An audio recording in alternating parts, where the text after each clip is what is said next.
সাইয়্যিদুনা ওমর রাদিয়াল্লাহু তাআলা আনহুকে আল্লাহ তাআলাই জজব করেছেন, অর্থাৎ আল্লাহ তাআলাই কুফরির রাস্তা থেকে আল্লাহর নবী সাল্লাল্লাহু আলাইহি সাল্লামকে হত্যা করতে রওনা দিছে, হাতে তলোয়ার, প্রচন্ড রাগ, চোখে মুখে লাল, এবং মক্কার কুরাইশদেরকে বলছে তোমরা গিয়া কাবা ঘরের সীমানায় দাঁড়াও, আমি মুহাম্মদের কল্লা নিয়ে আসতেছি। নাউজুবিল্লাহ। এরকম উত্তেজিত যুবক, এরকম উত্তেজিত তরবারি হাতে, উন্মুক্ত তরবারি নিয়ে যিনি রওনা দিলেন, তো যাচ্ছেন তো নবী সাল্লাল্লাহু আলাইহি সাল্লামকে হত্যা করতে, এক মহা পাপের উদ্দেশ্যে। কিন্তু আল্লাহ তাআলার পছন্দ হয়েছে। আল্লাহ বলছেন আমি তোমাকে এই মুহূর্তেই হেদায়েত দেব, এই চলমান অবস্থাতে হেদায়েত দেব। তো আল্লাহ তাআলা জজ করে, আল্লাহ যেন টেনে হযরত ওমর রাদিয়াল্লাহু তাআলা আনহুকে তৎক্ষণাৎ এই পথে, এই অবস্থাতেই আল্লাহ তাআলা তাকে কালেমার দৌলত দিয়ে নবী সাল্লাল্লাহু আলাইহি ওয়াসাল্লামের কাছে যখন এনেছেন, লম্বা ঘটনা, মানে আমি শুধু বুঝাইতে চাচ্ছি যে যখন এনেছেন আল্লাহ নবী সাল্লাল্লাহু আলাইহি সাল্লাম এর সামনে সাহাবীরা যারা ছিল, কিতাবের মধ্যে আছে যে ওমর রাদিয়াল্লাহু তাআলা আনহুকে দেখেই সাহাবায়ে কেরাম দাঁড়ায় গেছে, প্রত্যেকেই তরবারি খাপের মধ্যে হাতে লাগাইছে, অর্থাৎ তারা বুঝছে ওমর এখন নবীজিকে আক্রমণ করবে, এজন্য ওনারাও দাঁড়ায় গেছে রেডি হয়ে। কিন্তু আল্লাহ নবী সাল্লাল্লাহু আলাইহি সাল্লাম বলছেন তোমরা থামো, আমি তার চেহারার মধ্যে ঈমানের নূর দেখতে পাচ্ছি, থামো, আসতে দাও তাকে। তো ওমর রাদিয়াল্লাহু তাআলা আনহু আসছেন, আল্লাহ নবী সাল্লাল্লাহু আলাইহি ওয়াসাল্লামের হাতে কালেমা পড়ছেন। ঠিক নবীজির হাতে যখন ওমর কালেমা পড়ছে, তখন মুসলমানের সংখ্যা পূর্ণ হয়েছে 40 জন, মানে এর আগ পর্যন্ত ছিল 39 জন। ওমরের মাধ্যমে 40তম সংখ্যাটা পূর্ণ হয়েছে।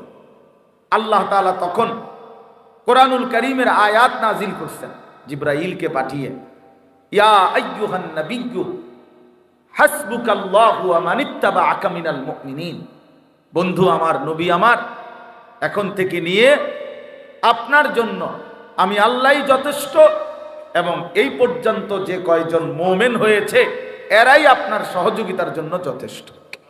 তার মানে ওমর মুসলমান হয়েছে, এইবার আপনি আপনার কালেমা, আপনার দাওয়াত প্রকাশ্যে উন্মুক্ত বলতে থাকেন।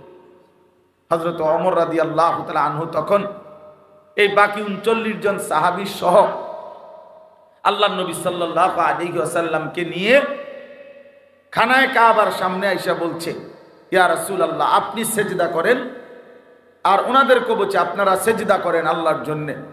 আর ওমর রাদিয়াল্লাহু তাআলা একা তরবারি তুলে, মক্কার কুরাইশরা তো আগেই দাঁড়ায় আছে, তো তাদেরকে বলছে যদি কেউ তার মায়ের বুক খালি করতে চাও তা একটা কোপ দিয়া ফালাই দেবা।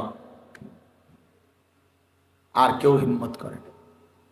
হযরত জিবরাইল আলাইহিস সালাম আসছে, আয়েশা তখন বলছে ইয়া রাসূলুল্লাহ লাকাদ ইস্তাবশারা আহলুস সামাই বিইসলামি ওমর।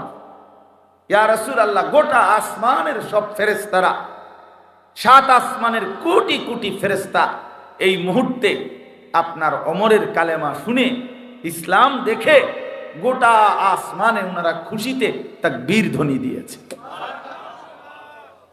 গোটা আসমানবাসী ফেরেশতারা খুশিতে আনন্দে উদ্বেলিত হয়ে গেছে। তাইলে আল্লাহ তাআলা যাকে চায় আল্লাহু ইয়াজতাবি ইলাইহি মান ইয়াশা। এজন্য প্রিয় বন্ধু, আল্লাহ তাআলা চাইলে মানুষ বদলে, আল্লাহ তাআলা আমূল বদলায় দেয়, আমূল পরিবর্তন করে দেয়, জিন্দেগি গড়ে দেয়, সাজিয়ে দেয়, পরিবর্তন করে দেয়। আবার আল্লাহ তাআলার আরেকটা নিয়ম ওই পরের অংশ আয়াতের, ওয়াহদি ইলাইহি মান ইউনিব। আল্লাহ তাআলা বলেন, এক তো হইল কাউকে কাউকে আল্লাহ ইচ্ছে করে একেবারে গুনাহ নাফরমানির অবস্থা থেকেই ইউটার্ন করে আল্লাহ তাকে ঈমানওয়ালা আমলওয়ালা বানায় দেয়, এটা আল্লাহর একটা বহুত বড় মেহেরবানি। আর আরেকটা হলো আল্লাহ তাআলা বলেন মান ইউনিব, যে আমি আল্লাহর দিকে ঝুঁকে আসে, আমি আল্লাহ, সে আসে জেদ্দুর তার চাইতে বেশি এগিয়ে আমি তাকে হেদায়েত দিয়ে থাকি। এই হলো দ্বিতীয় তরফ। অর্থাৎ বান্দা যদি কিছুটা আগায়, আমি ভালো হতে চাই, আমি চরিত্রবান হতে চাই, আমি জীবনটা নষ্ট করতে চাই না, আমি আখিরাতকে পেতে চাই, আল্লাহ আমি আপনাকে চাই, একটু মানসিকতা তার ভিতরে আসছে। এখন সে সিদ্ধান্ত নিছে আল্লাহর রাস্তায় একটু আগাবে, ভালো হওয়ার একটু ফিকির করবে। তো আল্লাহ তাআলা বলেন, এমন দিল থেকে বান্দার মধ্যে যদি আমি দেখি যে আসলেই সে আমি আল্লাহর দিকে ঝুঁকছে, বাস্তবিক অর্থে সে আমার দিকে আসতে চাচ্ছে, আল্লাহর কসম আল্লাহ বলে আমি তাকে তার চাইতে এগিয়ে হেদায়েত দিয়ে থাকি। তাহলে দুই তর্জ।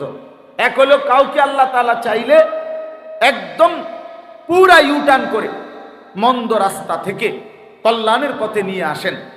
আর কাউকে আল্লাহ তাআলা, বান্দা যদি একটু ঝুঁকে আগায়, তো আল্লাহ তাআলা তার চাইতে বেশি এগিয়ে তাকে হেদায়েত দিয়ে থাকে। হাদিসে কুদসিতে আছে, আল্লাহ তাআলা বলেন, ইয়াবনা আদম কুম ইলাইয়া আমশি ইলাইকা, হে বনি আদম তুমি আমার জন্য দাঁড়াও, আমি তোমার জন্য হাঁটব। তুমি দাঁড়াইলে আমি আল্লাহ হাঁটব। ওয়ামশি ইলাইয়া উহারবিলু ইলাইকা, আল্লাহ তাআলা বলেন যে হে আমার বান্দা তুমি আমার জন্য হাঁটো, আমি আল্লাহ তোমার জন্য দৌড়ব। মানে তুমি যে দূর আমি তার চাইতে বেশি, আমি তার চাইতে বেশি। তুমি 1 বিঘত আসবা, আমি 1 হাত আসব। তুমি 1 হাত আসবা, আমি 2 হাত আসব।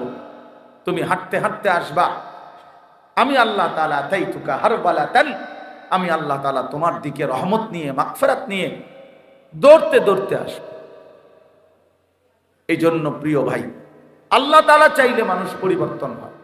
ওয়ালাউলা ফাদলুল্লাহি আলাইকুম ওয়া রাহমাতুহু মা যাকা মিনকুম মিন আহাদিন আবাদা। আল্লাহর দয়া, আল্লাহর ফজল, অনুগ্রহ না হলে কেউ নিজেই নিজেকে পরিবর্তন করতে পারে না। ওয়ালাকিন্নাল্লাহা ইউযাক্কি মান ইয়াশা। এই আয়াতের দ্বিতীয় অংশ হলো আল্লাহ তাআলা বলেন যে আল্লাহই যাকে চান তিনি তাকে পরিশুদ্ধ করেন, পবিত্র করেন। তিনি তার জিন্দেগি, দিল, আত্মা, ভেতর বাহির আল্লাহই তাকে পুত পবিত্র সৌন্দর্যময় আল্লাহই করে দেন, আল্লাহই করে দেন, আল্লাহই করে দেন। ওয়ালাকিন্নাল্লাহা ইউযাক্কি মান ইয়াশা। আল্লাহ যাকে চান তাকে তিনি পবিত্র করেন। তাহলে এখানে একটা মৌলিক কথা এটা মনে রাখতে হবে যে কেউ যদি আমরা মনে করি, ছেলেরা তোমরাও যদি মনে করো আমি নিজে নিজে ভালো হয়ে যাব, হবে না। বরং কার দয়া লাগবে? আল্লাহ তাআলার দয়া লাগবে, আল্লাহ তাআলার রহম লাগবে, আল্লাহ তাআলার মেহেরবানি লাগবে। আর আল্লাহ নিজেই বলছেন আমি যাকে চাই তাকে আমি পবিত্র করে থাকি, তাকে আমি চরিত্রবান বানিয়ে থাকি, তাকে আমি উত্তম আখলাকওয়ালা বানিয়ে থাকি। আমি আল্লাহই তার দিল সুন্দর করে দেই। এখন আমি যেই প্রথম আয়াতটা পড়ছি খুতবার মধ্যে, সূরা আলে ইমরানের 164 নম্বর আয়াত, আল্লাহ তাআলা বলছেন, এই যে আল্লাহ ফয়সালা নিছে, কথাটা খেয়াল করেন, আল্লাহ তাআলা যে ফয়সালা নিছে যে আমি পবিত্র করে থাকি, এখন সেই পবিত্র করাটা আল্লাহই করবেন। তো সেইটার জন্য আল্লাহ তাআলা কার্যকর যেই ব্যবস্থাটা রেখেছেন সেইটা হলো আল্লাহ তাআলা বলেন আমি আমার এই ঈমানদার বান্দাদের জন্য আমার সর্বশ্রেষ্ঠ রাসূল, আমার আখেরি বন্ধু, আমার প্রিয় নবী সাল্লাল্লাহু আলাইহি ওয়াসাল্লাম তাকে পাঠিয়েছি। লাকাদ মান্নাল্লাহু আলাল মুমিনিন, আল্লাহ তাআলা বলেন মুমিনদের উপরে আল্লাহ তাআলা সবচেয়ে বড় দয়া করেছেন। কি দয়া? এক ঈমানদারের উপরে, এক মুসলমানের উপরে। এই যে আমরা এখানে মুসলমান, আমরা ঈমানদার ভাই, আমাদের উপরে আল্লাহর সবচেয়ে বড় দয়া কি? জীবনের সবচেয়ে বড় পাওয়া আমাদের কি? আল্লাহ তাআলা বলেন মুমিনের জন্য জীবনে আমি আল্লাহর সবচেয়ে বড় দয়া হলো আমার আখিরি রাসূল, আমার কলিজার টুকরা, আমার সবচেয়ে প্রিয় বন্ধু, আমার হাবিব, আমার দোস্ত নবী মুহাম্মদ সাল্লাল্লাহু আলাইহি ওয়াসাল্লাম, তাদেরকেই আমি আমার এই ঈমানদার বান্দাদের জন্য দিয়ে দিলাম। এটাই হলো আমি আল্লাহর সবচেয়ে বড় দয়া। এটা দয়া, আল্লাহর সবচেয়ে বড় দান যে আমরা নবীকে পেলাম, আমরা প্রিয় নবী সাল্লাল্লাহু আলাইহি ওয়াসাল্লামকে পেলাম, শ্রেষ্ঠতম রাসূলকে পেলাম। এমন একজন নবীকে পেলাম যার সব কিছু সুন্দর, যার সব কিছু শ্রেষ্ঠ, তার সব সুন্দর, সব সুন্দর। তিনি হাসলেও সুন্দর, তিনি কাঁদলেও সুন্দর, তিনি কথা বললেও সুন্দর, তিনি চুপ থাকলেও সুন্দর, তিনি হাঁটলেও সুন্দর, তিনি স্থির দাঁড়িয়ে থাকলেও সুন্দর, তিনি সুন্দর, সবচেয়ে সুন্দর। ওয়া আহসানু মিনকা লাম তারা কাত্তু আইনি ওয়া আজমালু মিনকা লাম তালিদিন নিসাউ। নবী সাল্লাল্লাহু আলাইহি সাল্লামের সাহাবী হযরত হাসান ইবনে সাবিত বলছে যে, আয় নবী, আপনার চাইতে সুন্দর আমি এই দুই নয়নে আর কাউকে দেখিনি। আপনার চাইতে সুন্দর কাউকে কোনো মা জন্মই দেয় নাই, প্রসবই করে নাই, এমন সুন্দর। তাহলে তিনি সবচেয়ে সুন্দর, আবার তিনি সর্বশ্রেষ্ঠ, সব গুণে তিনি শ্রেষ্ঠ। জীবনের যত কিছু কল্পনা করা যায় মানুষের জীবনে, সমস্ত গুণে তিনি শ্রেষ্ঠ। বন্ধুর কাছেও শ্রেষ্ঠ, দুশ্মনের কাছেও শ্রেষ্ঠ। অর্থাৎ এই 1450 বছর ধরে আল্লাহ নবী সাল্লাল্লাহু আলাইহি ওয়াসাল্লামকে অসংখ্য অগণিত কোটি কোটি মোমেন নবীজির জীবন পরীক্ষা করছে, বিশ্লেষণ করছে, তাদের কাছেও নবীজি সর্বশ্রেষ্ঠ। আবার এই 1450 বছর ধরে কত কাফের, বেঈমান, মুশরিক, নাস্তিক, মুরতাদ, কত বিধর্মী, গবেষক, পণ্ডিত, দার্শনিক, বুদ্ধিজীবী, কাফের তারা, কিন্তু তারা আমাদের নবী সাল্লাল্লাহু আলাইহি সাল্লামকে নিয়ে গবেষণা করেছে, তাদের কাছেও তিনি সর্বশ্রেষ্ঠ। এজন্য তিনি বন্ধুর কাছেও শ্রেষ্ঠ, দুশ্মনের কাছেও শ্রেষ্ঠ, আপনজনের কাছেও শ্রেষ্ঠ, পরের জনের কাছেও শ্রেষ্ঠ। তিনি সবার কাছেই তিনি সর্বশ্রেষ্ঠ। আল্লাহ তাআলা বলেন, এই সর্বশ্রেষ্ঠ রাসূল আমি তোমাদেরকে দিলাম, এটাই হলো আমার সবচেয়ে বড় দয়া, সবচেয়ে বড় ইহসান। এখন কেন দিলাম? আল্লাহ তাআলা বলেন, তিনটা উদ্দেশ্যে দিলাম।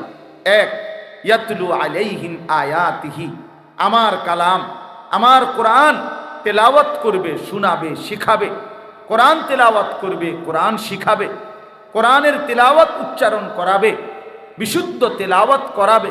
এইটা আমার রাসূলের মূল মাকসাদ। 2 নাম্বার, ওয়ায়ুযাক্কিহিম, এইটা বলার জন্য আমি বলছি। নবী সাল্লাল্লাহু আলাইহি সাল্লামের দ্বিতীয় দায়িত্ব, আল্লাহ তাআলা বলেন 23 বছরে আমি আমার রাসূলকে দিয়ে কি করলাম, কেন পাঠাইলাম? দ্বিতীয় জিম্মাদারি হলো ওয়ায়ুযাক্কিহিম, তিনি আমার বান্দাদের অন্তর পবিত্র করবেন, তাজকিয়া করবেন, ইসলাহ করবেন, সংশোধন করবেন। আমার বান্দাদের অন্তর থেকে সমস্ত মন্দ আখলাক, সমস্ত মন্দ স্বভাব দূরীভূত করে উত্তম স্বভাব দ্বারা সুসজ্জিত করে দিবেন, আখলাক দ্বারা সাজিয়ে দিবেন, জিন্দেগির দিলটা পরিশুদ্ধ করে দিবেন। এটা হলো তাজকিয়া। এটা নবী সাল্লাল্লাহু আলাইহি সাল্লামের 23 বছরের অন্যতম মিশন, দায়িত্ব। আর 3 নাম্বার হলো ওয়ায়ুআল্লিমুহুমুল কিতাবা ওয়াল হিকমা। আল্লাহ তাআলা বলেন তৃতীয় দায়িত্ব হলো, কেন আমি নবীকে দিলাম? তৃতীয় জিম্মাদারি হলো কোরআন এবং সুন্নাহর আলোকে আমার বান্দাদের পুরা জীবন তিনি হাতে কলমে শিখিয়ে দেবে, গঠন করে দিবে, জীবন গঠন করবে, এই উদ্দেশ্যে। তাহলে আমাদের প্রিয় নবী সাল্লাল্লাহু আলাইহি সাল্লাম এই পৃথিবীতে আসছেন 3টি মহৎ উদ্দেশ্যে। 1 নাম্বার, কোরআনুল কারীমের তেলাওয়াত উম্মতের সামনে পেশ করবেন, বিশুদ্ধ তেলাওয়াত উম্মতকে শিখাবেন, এই উদ্দেশ্যে। 2 নাম্বার, সমস্ত ইমানদার উম্মতের অন্তরকে সমস্ত মন্দ স্বভাব থেকে দূর করে উত্তম স্বভাব দ্বারা সাজিয়ে দেবেন। 3 নাম্বার, কোরআন এবং সুন্নাহর আলোকে আল্লাহ তাআলার পছন্দ মাফিক জিন্দেগি, হাতে কলমে প্র্যাকটিক্যাল তালিম শিখিয়ে দিবেন। প্রত্যেকটা জীবনের হাসি, কান্না, আনন্দ, বেদনা, রাত দিন, একাকী, প্রকাশ্য, ঘর সংসার, দেশ জাতি, রাষ্ট্র, রাজনীতি, একাকী জীবন, ব্যক্তিগত বিষয়, অজু, ইস্তেঞ্জা, প্রস্রাব, পায়খানা, এরপরে স্বামী স্ত্রী, রাতের দিনের যাবতীয় বিষয়াদি, সকল বিষয় একেবারে একটা সুই একটা সুতা। আল্লাহ নবী সাল্লাল্লাহু আলাইহি সাল্লাম শিখাইছেন যে এই গ্লাসের পানি, নবী সাল্লাল্লাহু আলাইহি সাল্লাম শিখিয়েছেন উম্মতকে যে তিনি 3 ঢোকে 3 নিঃশ্বাসে পানি পান করতেন।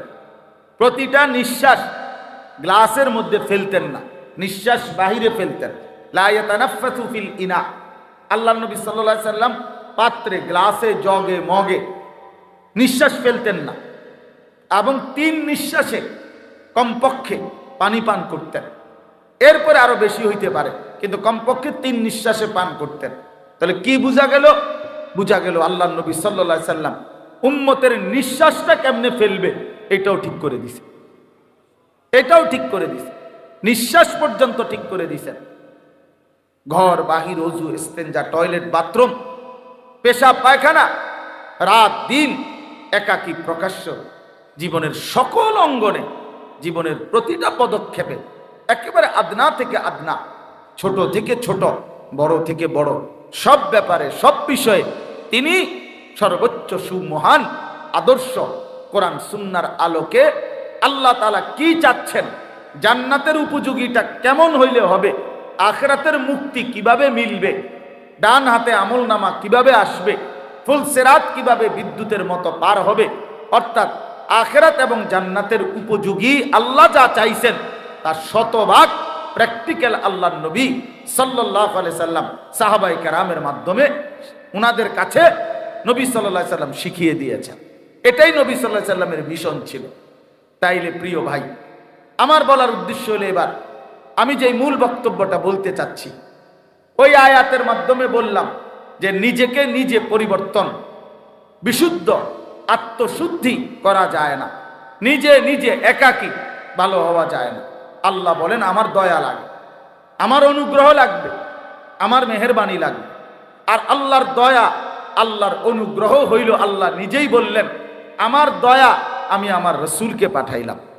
তাহলে আমার রসুলকে দিয়ে ওই যেই উদ্দেশ্য তাজকিয়া, অন্তর পরিশুদ্ধ করা, আত্মা বিশুদ্ধ করা, এটা আমি আল্লাহ আমার বন্ধুকে দিয়ে করাইলাম। তাইলে এখন আমাদের দায়িত্ব কি? আমাদের দায়িত্ব হলো 2টা কথা। 1 নম্বর কথা হলো আত্মশুদ্ধি বাস্তবিক অর্থে আমাদের প্রত্যেকের জন্য ফরজে আইন, অর্থাৎ নিজের অন্তরকে মন্দ স্বভাব থেকে পবিত্র করা, উত্তম স্বভাব দ্বারা সজ্জিত করা নিজেকে মুসলমান হিসাবে, এটা আমাদের জন্য বাধ্যতামূলক দায়িত্ব।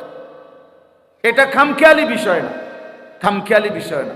লোকের সামনে অথবা কখনো কখনো কারো সামনে একটু ভদ্রতা দেখাইলাম, একটু সুন্দর 2টা বাক্য বললাম, এটাকে আখলাক বলে না, এটাকে আখলাক বলে না ভাই, আখলাক বলে না। আঙ্কেলের সামনে আপনি, ভাই তোমার অসুবিধা হলে চেয়ারে বসো, চেয়ার নাও, আছে চেয়ার আছে তো নেও, সমস্যা নাই, চেয়ার নাও। তুমি বারবার মাথা উঠাইলে অন্যদের কষ্ট হয়, আর নয়তো এমনি বসো আসন ধরে, যেমনি সুবিধা হয়। তো এই জন্য বললাম যে এটা জরুরি, এটা আমার দায়িত্ব। আল্লাহ তাআলা কোরআনুল কারীমের মধ্যে বলছেন কাদ আফলাহা মান তাযাক্কা, সফল হয়েছে সে, মান তাযাক্কা, যে তার অন্তরকে পবিত্র করেছে। আল্লাহ বলছেন 14টা কসম করে, কোরআনুল কারীমের মধ্যে অনেক কসম আছে, কসম আল্লাহ কসম করে করে বলছেন। তন্মধ্যে একটা সূরাতে আল্লাহ তাআলা 14টা কসম করছে একসাথে, একসাথে। ওয়াশ-শামসি ওয়া দুহাহা ওয়াল কামারি ইদা তালাহা ওয়ান নাহারি ইদা জাল্লাহা ওয়াল লাইলি ইদা ইয়াগশাহা, এইভাবে প্রতিটার মধ্যে 2টা 2টা করে মোট 14টা কসম করে আল্লাহ বলেন বান্দা আমি 14 বার কসম করে বললাম কাদ আফলাহা মান যাক্কাহা, যে তার অন্তরকে বিশুদ্ধ করেছে সেই কেবল সফল হয়েছে। 14 বার কসম করছে, 14 বার কসম করে আল্লাহ বলছে শোনো, খামখেয়ালি করো না বান্দা, খামখেয়ালি করো না, খামখেয়ালি করো না। কাদ আফলাহা মান যাক্কাহা, তাজকিয়া, এই ইসলাহি মজলিস মানে কি? নিজেকে সংশোধন করা চাই ভাইয়া। আমরা হাজারো পৃথিবীর হাজারো বিষয় নিয়ে আমরা ভাবতে পারি, গোটা পৃথিবী সুন্দর করলাম, পৃথিবীর অনেক কল্যাণকর সমাজ সেবা, জনকল্যাণ, সংস্কারমূলক কাজ করলাম, ভালো কথা, কিন্তু নিজের ফিকির কোথায়? নিজের ফিকির কোথায়? তুমি তো সেই সকাল থেকে রাত 12টা পর্যন্ত তুমি নওজোয়ান অসংখ্য গরিব দুঃখী মানুষকে মনে করো আজকের দিনে ত্রাণ দিলা, সহযোগিতা করলা, কিন্তু যদি জোহরের নামাজ না পড়ে থাকো এটা কি করলা? যদি আসরের নামাজ না পড়ে থাকো এটা কি করলাম, এটা কি করলাম, এটা ছেড়ে দিলা কেন, এটা ছেড়ে দিলা? তুমি তো মানব সেবা করো, তাইলে তুমি আরেক নারীর সাথে, আরেক মেয়ের সাথে হারাম প্রেম করো কেন? এটা কি তোমার? তো নিজেরে বরবাদ করে, নিজের চরিত্র নষ্ট করে, নিজের আখিরাত নষ্ট করে অন্যের কল্যাণের ফায়দা কি? নিজে পেশাবের উপরে দাঁড়াইয়া আরেকজনের দুধ খাওয়াইলে লাভ কি? আরেকজনের দুধ খাওয়াইলে লাভ কি? আরেকজনকে মধু খাওয়াইলে লাভ কি? আগে তো এটা ফিকির করা চাই। কোরআনুল কারীমের মধ্যে আল্লাহ তাআলা সিরিয়াল বলে দিছে সংশোধনের 5টা স্তর। 1, কু আনফুসাকুম, নিজের সংশোধন।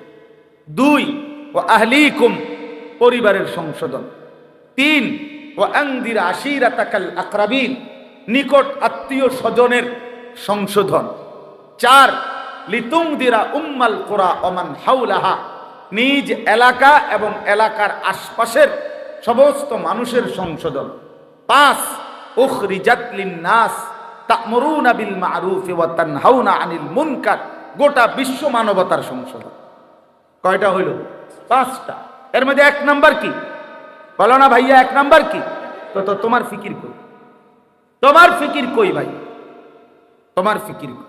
অনেক আমরা প্রত্যেকেই এখন যদি আমরা বলি যে আপনারা প্রত্যেকেই 10,000 টাকা চাঁদা দিবেন, 5,000 টাকা চাঁদা দিবেন, সবগুলো টাকা একত্র করে আমরা গরিব দুঃখী মানুষকে বিভিন্ন জনকল্যাণমূলক কাজ করব, নিঃসন্দেহে ভালো কাজ, নিঃসন্দেহে ভালো কাজ, অনেক বড় সওয়াবের কাজ। কিন্তু বিষয়টা হলো এইটা মিলে যাবে, হয়তো এইটা টাকারও ব্যবস্থা হয়ে যাবে, কম্বলের ব্যবস্থাও হয়ে যাবে। কিন্তু আমরা যদি বলি চলেন সিদ্ধান্ত নেব আমরা 30 দিন, আমরা 60 দিন একটানা ফজরের নামাজ জামাতের সাথে পড়ব প্রথম কাতারে, এইখানে পাওয়া একটু কঠিন।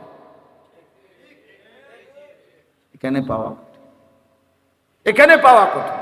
আল্লাহর কসম, আমার কথা হলো এইটা, আমার এই মাকসাদ শুধু এইটা যে হ্যাঁ ভাইয়া, মানবের সেবা, মানুষের কল্যাণ, মানুষের উপকার অবশ্যই জরুরি, ভালো কাজ, কিন্তু নিজের সংশোধন আরো বেশি জরুরি, আরো বেশি জরুরি। আমি বদলাবো কোন দিন? আমার চরিত্র সুন্দর হবে কোন দিন? এই নওজোয়ান কিশোর বয়সে যদি 16 বছর, 18, 20 বছর বয়সে যদি একটা ছেলে এতটা চরিত্রহীন হয়ে যায়, 18 বছর বয়সে যদি নারী ছাড়া, নারীর ছবি ছাড়া, উলঙ্গ দৃশ্য দেখা ছাড়া তোমার একটা রাতও না কাটে, তো আগামীর ভবিষ্যৎ কি? আগামীর ভবিষ্যৎ মাত্র 18 বছর বয়সে তুমি এত উলঙ্গ ছবি দেখে ফেললা, মাত্র 18 বয়সে তুমি এত বড় জঘন্য পাপগুলো করে ফেললা। ছি ছি ছি ছি। আমি তো জানি 16 বছর 18 বছর বয়সের ছেলেদের সাথেও তো আমার কথা হয়, এত অল্প বয়সী ছেলেও জিনা এবং ব্যভিচার, নারীর সাথে অসভ্যতায় একেবারে ভাইসা গেছে, ডুবে গেছে। আফসোসের বিষয়। হায় হায়, কল্পনা করে কিভাবে, কিভাবে এটা কিভাবে সম্ভব হইতে পারে? এটা কিভাবে? মুসলমানের সন্তান এভাবে ভাইসা যাবে কেন? মুসলমানের সন্তান এভাবে চরিত্রহীন হবে কেন? এই জন্য দোস্ত, আমার মূল ফিকির এটা, আমার এই মজলিসের মাকসাদ এইটা যে দরে দরে বারবার আমি আশা করি আমার 30 বছরে যদি, আমার 50 বছর, আমার পুরা হায়াতে যদি এক নওজোয়ানও বদলে যায়, তো আমার নাজাতের জন্য আশা করা যায় ওই একজনই যথেষ্ট। খালা আমি সংখ্যা দিয়ে করুম কি? আমার 10,000 ভক্ত জরুরি না ভাইয়া, 50,000 ভক্ত দিয়ে আমি করবোটা কি? 50,000 না, 50 লক্ষ মানুষ একত্রে স্লোগান দিয়ে আমারে যদি ক্যান্টনমেন্ট দিয়ে আসে, আর আল্লাহ তাআলা যদি বলে আনিস আমি নিলাম না তোমার, হ্যাঁ, তো কি হবে তখন? কি হবে তখন? এই পরিচিতি, এই সুখ্যাতি, এই সুনাম দিয়ে দোস্ত হবেটা কি? পৃথিবীবাসী তোমার চুল দেখলো, পৃথিবীবাসীকে তুমি ফেসবুকে প্যান্টের মডেল দেখাইলা, মোটর সাইকেলের মডেল দেখাইলা, আখলাক দেখাইবা কোন দিন? আখলাক দেখাও, আখলাক দেখাও, আখলাক দেখাও। মুসলমান আখলাক দেখাবে। এই পৃথিবীতে অসংখ্য এই পৃথিবীর অসংখ্য অঞ্চলে মুসলমানের আখলাক দেখে লাখো মানুষ কালেমা পড়ে মুসলমান হয়েছে। হ্যাঁ, আজকে যেইটা ভারতের একটা প্রদেশ আছে কেরালা, যেটারে মালাবার বলতো আগে, এখন কেরালা প্রদেশ বলে, ইন্ডিয়ার একটা এলাকা। এইখানে মুসলিম ব্যবসায়ী ওনাদের উত্তম আচরণের দ্বারা, ওনাদের উত্তম আখলাকের দ্বারা ওই অঞ্চলের হিন্দুরা দলে দলে কালেমা পড়ে মুসলমান হয়েছে, এবং সেই মাধ্যমে এখন এখানে বৃহৎ জনগোষ্ঠী এখানে মুসলিম। আখলাক। সাইপ্রাস এশিয়া এবং আফ্রিকা নাকি না ইউরোপের সংযোগ একটা দেশ, একটা দ্বীপ, ছোট সাইপ্রাস। এই সাইপ্রাসের মধ্যে সর্বপ্রথম মুসলিম ব্যবসায়ী কাফেলার আখলাক দেখে সর্বপ্রথম মানুষ ওই অঞ্চলে মুসলমান হয়েছে। শ্রীলঙ্কায়, যে ছোট্ট দেশ, এই শ্রীলঙ্কায় যে কয়জন মুসলমান হয়েছে মুসলিম ব্যবসায়ী কাফেলার আখলাক দেখে। সিন্ধু প্রদেশ, আমাদের এই ভারতীয় উপমহাদেশে সর্বপ্রথম যিনি কালেমার পতাকা উড়াইছেন, সিন্ধু প্রদেশে রাজা দাহিরের আমলে রাজা দাহিরকে পরাজিত করে মোহাম্মদ ইবনে কাসেম রহমতুল্লাহ আলাই মাত্র 18-20 বছর বয়সে আরব থেকে আইসা যিনি এই সিন্ধু বিজয় করে ইসলামের পতাকা উড়াইছেন, ওনার আসার প্রেক্ষাপট এবং ইসলাম বিজয়ের পুরা প্রেক্ষাপট মুসলিম একটি ব্যবসায়ী কাফেলার কারণ। আমার বন্ধু, আমার ভাই, আমার বলার উদ্দেশ্য এই কথাটা, মুসলমানের আখলাক দেখে, মুসলমানের আখলাক দেখে, নওজওয়ানের আখলাক দেখে মানুষ আল্লাহর দিকে ফিরবে। হাদিসের মধ্যে আছে, আল্লাহর নবী সাল্লাল্লাহু আলাইহি ওয়াসাল্লাম বলছেন, সাহাবায়ে কেরামের জন্য নবীজি দোয়া করতেন, আল্লাহুম্মা হদি বিহিম, আল্লাহুম্মা হদি বিহিম। এটা সাহাবীদের জন্য নবীজির দোয়া ছিল। মানে কি? মানে হলো আল্লাহর কাছে নবীজি বলতেন, আল্লাহ আমার সাহাবীদেরকে আপনি এমন বানায় দেন যেন কোরআন থেকে যেমন মানুষ হেদায়েত পায়, আমি রাসূলের সুন্নাহ থেকে যখন মানুষ যেমন হেদায়েত পায়, তো আমার সাহাবীদেরকে দেখেই যেন মানুষ হেদায়েত পেয়েছে। আল্লাহুম্মা হদি বিহিম মানে এদের দ্বারা হেদায়েত দেন, সাহাবাদের দ্বারা হেদায়েত দেন, ওদেরকে দেখেই যেন হেদায়েত পায়, ওদের আখলাক দেখেই যেন হেদায়েত পায়। जो ना थे खुद राह पर औरू के हादी बन गए, क्या नजर थी जिसने मर्दू को मसीहा कर दिया। আল্লামা ইকবাল বলছে নবীজিকে স্মরণ করে, হে নবী সাল্লাল্লাহু আলাইহি ওয়াসাল্লাম, হায় আপনি কি গঠন করলেন আপনার এই পবিত্র সাহাবাদেরকে। একদিন এরা পথহারা ছিল, একদিন এরা গুমরাহ ছিল। পৃথিবীর সমস্ত মন্দ কর্ম জাহিলি যুগে মক্কাবাসী করত, চুরি ডাকাতি, জিনা ব্যভিচার। ভাইয়া ওদিকে তাকায়ও না, ভাই এদিকে তাকাও। মদ, জুয়া, নারী, 24 ঘন্টা এই আরব, এই মক্কাবাসী গুনাহে লিপ্ত ছিল। আমরা বইতে পড়ছি, ইতিহাসের বইতে 3W আরবের স্বভাব ছিল। 3W, এক হলো ওয়ার মানে যুদ্ধ। 24 ঘন্টা জিন্দিগি তারা মারামারি করতো, ফিরাফিরি। এই জিন্দিগি ঘুম থেকে ওইটা মায়ের ছোঁয়া পর্যন্ত মারামারি। 30 বছর, 40 বছর, 70 বছর একটা বিষয় নিয়ে এরকম যুদ্ধ করছে। উটের পানি খাওয়ানো নিয়া, ঘাস কাটা নিয়া, মানে সামান্য সুদানাতা নিয়ে এইভাবে যুদ্ধ করে গেছে। এই যুদ্ধ ছিল তাদের প্রতিদিনকার স্বভাব। 2 নাম্বার হলো ওমেন, নারী নিয়ে জীবন কাটাইত।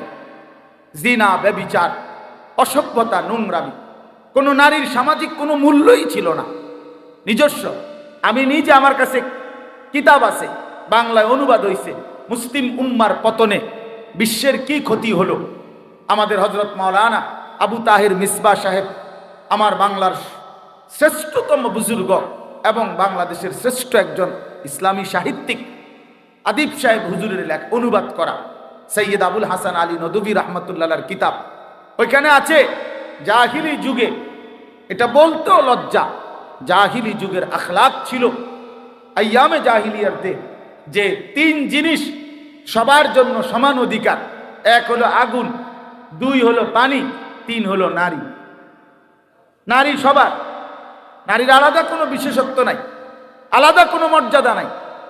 যার মন চায় সে উপভোগ করবে। নাউজুবিল্লাহ। কি পরিমাণ চরিত্রহীনতা ছিল, কি পরিমাণ নোংরা ছিল। আমার কাছে বই আছে, আন্দালুসের ইতিহাস, ডক্টর রাগিব সারজানির লিখিত 2 খণ্ডে বই। ওখানে স্পষ্ট আছে এক সময় জাহিলিয়াতের মানুষ এমন ছিল, এত জঘন্য ছিল, আপন ভাই বোন 2 জন একসাথে বকরি চড়াইতো, ছাগল চড়াইতো। 6 মাস পরে, 1 বছর পরে, নাউজুবিল্লাহ নাউজুবিল্লাহ, আপন ভাই কর্তৃক আপন বোন গর্ভবতী হয়ে ঘরে ফিরত। এত অসভ্য ছিল, এত চরিত্রহীন ছিল এরা, পথ হারা ছিল। কি আল্লাহ চিনত না, আখলাক চিনত না, জিন্দেগির কিছুই চিনত না, কোনো মনুষ্যত্ব বলতে ছিল না তাদের, কোনো আখলাক ছিল না। এই পরিমাণ চরিত্রহীনতা ছিল। ও মে নারী মানে নারী ছিল 24 ঘন্টার উপভোগের পণ্য। এ তো জাহিলিয়াতের আখলাক। আর 3 নাম্বার হলো ওয়াইন। ওয়াইন মানে মদ। ওয়াইন মানে কি? মদ। এই ওয়ার, ওমেন, ওয়াইন, তো কয়টা ডব্লিউ হইল? 3W। এই 3টা ডব্লিউ, অর্থাৎ এই ছিল তাদের যে মদ। মদ আরবি ভাষায় মদের যত আইটেম, মদের যত নাম পৃথিবীর কোনো ভাষায় নেই। মদ বুঝানোর জন্য আরবি ভাষায় শত শত নাম, শত শত নাম, শত শত নাম। মদের যত আইটেম জাহিলিয়াতে ছিল, আরবে ছিল, এখনো ইউরোপে এগুলা নাই, এত বেশি ছিল। মদ তাদের 24 ঘন্টা জীবনের সকল ক্ষেত্রে যেই কোনো কিছু, চা বিস্কুটের মতো তারা স্বাভাবিকভাবে মদ পান করত। তারা এত নিকৃষ্ট যেই মানুষগুলো ছিল, আল্লামা ইকবাল বলেন, হে নবী, যারা পথ হারা ছিল, যাদের কোনো আখলাক ছিল না, আপনার পবিত্র ছোঁয়ায়, আপনার স্পর্শে, আপনার মোবারক মেহনতে, আপনার চোখের পানির বরকতে, আপনার রাত জাগার বরকতে 23 বছরের আপনি দুয়ারে দুয়ারে আপনি মানুষের কাছে কাছে হাঁটছেন, কথা বলছেন, ফিরাইবার চেষ্টা করছেন। ফলে আজকে কি হলো? আওরু কে হাদি বন গয়ে। আজকে সেই মানুষগুলো যারা নিজেরা ছিল পথ হারা, আজকে তারাই হয়ে গেল লক্ষ মানুষের পথ প্রদর্শক। আজ তারা পথ দেখায়, এটা নাম আজ তারা পথ দেখায়। জু না থে খুদ রাহ পর আওরু কে হাদি বন গয়ে। যারা নিজেরাই পথ হারা ছিল।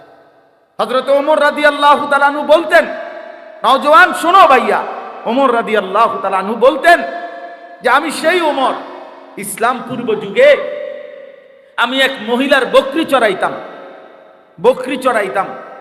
আমি কোনোদিন, ভাইয়া মোবাইলটা হাতে যাদের এটা নামাও, মোবাইল নিয়ে ব্যস্ত হয়েও না ভাইয়া, নিষেধ করলাম না, এমনি শোনো মিয়া। তো বলতেছিলাম, হযরত ওমর রাদিয়াল্লাহু তাআলা আনহু বলতেন যে ইসলাম পূর্ব যুগে আমি মহিলার বকরি চড়াইতাম নির্ধারিত মজুরিতে, পারিশ্রমিকে। কিন্তু উনি বলেন, আল্লাহর কসম, আমি কোনোদিন মহিলার বকরিটা সন্ধ্যাবেলায় আইসা গইনা বুঝাইয়া দিতে পারতাম না। ডেলি হারাইয়া লাইতাম, 2টা 4টা হারাইয়া লাইতাম। আমি বুঝতাম না কয়টা নিছিলাম, এখন কয়টা ফেরত আমার মন নাই। কি কয়টা নিছো কি জানি মন নাই, ভুলে গেছি। এরকম আলাবোলা ছিলাম আমি, এরকম সহজ ছিলাম, বুঝতাম না আমি, এরকম বোকা ছিলাম। কিন্তু আজ ইসলাম কোরআনের বরকতে, আল্লাহর নবী সাল্লাল্লাহু আলাইহি সাল্লামের বরকতে, যেই ওমর 50টা 100টা ছাগল গুছাইয়া রাখতে পারতাম না, আজ সেই ওমর আধা জাহানে বাদশাহী করে। ইসলাম আমাকে কোথায় পৌঁছায় দিছে, কোরআন আমাকে কোথায় পৌঁছায় দিছে, রাসূলুল্লাহ সাল্লাল্লাহু আলাইহি সাল্লামের সাহচর্য আমাকে কোথায় পৌঁছায়। এজন্য প্রিয় ভাই, আমার এই বই অনেক সুন্দর বই, ডক্টর রাগিব সারজানি, শোনো হে যুবক, এই অসাধারণ বই। উনি বলছেন, উনি কায়রোর, মিশরের একজন পৃথিবী বিখ্যাত দার্শনিক একজন। উনি বলছেন এই কথা যে আমি কায়রো ইউনিভার্সিটিতে, উনি বলছেন আমি যুব সমাজের সেমিনার হয়েছে, যুব সমাজের সমস্যাবলী, এই শিরোনামে। উনি বলেন আমাকে তারা অতিথি হিসাবে বক্তব্য দেওয়ার জন্য যখন বলছে, আমি ব্যাপক প্রস্তুতি নিয়ে আসছিলাম। তো প্রথমে আমি তাদেরকে বললাম যে তোমরা ছোট্ট কাগজে আমার একটু লিখে জানাও যে তোমাদের সমস্যা কি। তিনি বলেন যে যুবকরা আমার কাছে যখন কাগজগুলো দিল, আমি কাগজগুলো দেখে তারা আমার কাছে যেই সমস্যা পেশ করলো, আমি আসমান থেকে পড়লাম যে হায়, আমি ভাবছি তাদেরকে নিয়ে কি, আর তারা ভাবতেছে কি। আমার ভাবনার সাথে তাদের ভাবনা আকাশ পাতাল ব্যবধান। ওইখানে লিখছে উনি, প্রত্যেক যুবকের সবগুলো কাগজের খোলাসা সারাংশ ছিল বেকারত্ব, লেখাপড়া শেষে বেকার হওয়ার ভয়, বিয়ের আকাঙ্ক্ষা, অথচ এ সময়ে তাদের পক্ষে সামর্থ্যহীনতার কারণে তা অসম্ভব হয়ে ওঠে। যুবক যুবতীদের অবাধ মেলামেশার প্রেক্ষিতে তাদের যৌন আকাঙ্ক্ষা নাড়া দিয়ে ওঠা, দৃষ্টি নামিয়ে রাখতে কষ্ট হওয়া, জটিল শিক্ষা ব্যবস্থা ও তা কাজে না লাগার অনুভূতি, গোপন কু অভ্যাস, হাতের অপব্যবহার, নিজের আখলাকের অপব্যবহার, লজ্জাস্থানের অপব্যবহার ইত্যাদি, দরিদ্রতা, অর্থ সংকট, টাকা পয়সার টানাটানি, এক পেশে ভালোবাসা। মানে বুঝাইছে, কেউ কেউ লিখছে আমি ওকে ভালোবাসি, ও আমার পাত্তাই দেন। আজ 3টা বছর ধরে আমি ওর পিছনে ঘুরি, আমি ছাগলের মতো বে বে করি, বে বে, ছাগল বে বে করে, মেয়ের পিছনে হে করে, অপদার্থ বলে কিভাবে। খুব তো মাদক দ্রব্যের সয়লাভ, নেশা, ধূমপান। এরপরে একজনের সমস্যা ছিল, সে মুঠোফোন মানে মোবাইল কিনতে চায়, বাবা দিচ্ছে না। মানে হযরত বলেন যে এই জাতীয় বিষয়গুলো ছেলেরা তাদের সমস্যা তুলে ধরছে। আর তিনি বলেন আমি ভাবতেছিলাম যা তাদের সাথে আলাপ করব, কথাটা খেয়াল করেন, যুবকদের সাথে। উনি বলেন আমি ভাবতেছিলাম যুবকদের সাথে আলোচনা করব যে এই বিষয় নিয়ে।